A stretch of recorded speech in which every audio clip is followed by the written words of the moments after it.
Iran கதை. ஒரு வெளிநாட்டுக்காரர் ஈரானுக்கு சுற்றுலா போகிறார். அப்போ ஒரு ஹோட்டலில் அவர் சாப்பிட்டுட்டு வெளியில் வரும்பொழுது ஒரு பிச்சைக்காரர் அவர்கிட்ட உணவு கேட்பார். அவர் ஒரு உணவு வாங்கி ஒரு ரொட்டி துண்டை முழுசாக அந்த பிச்சைக்காரருக்கு கொடுப்பார்.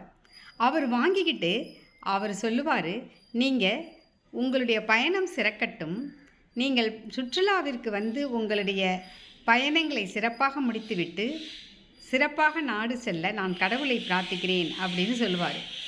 இந்த பயணிக்கு ரொம்ப ஆச்சரியமாக போயிடும். நான் வெளிநாட்டிலிருந்து தான் வந்திருக்கேன் அப்படின்னு நீங்கள் எப்படி கண்டுபிடிச்சிங்க அப்படின்னு கேட்பார்.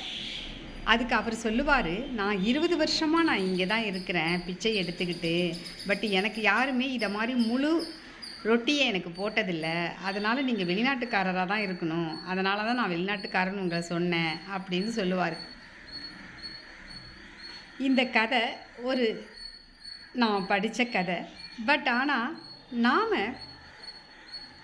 யாருக்காவது பசியை போக்கணும்னா அன்றைய நாள் அவர்களுக்கு நாம் கடவுளாகிறோம் அப்படிங்கிறது மொழிங்க. ஆக நாமளும் பசியோடு இருக்கிறவங்களுக்கு நம்மளால் முடிஞ்ச உதவிகளை செய்வோம். நன்றி, வணக்கம்.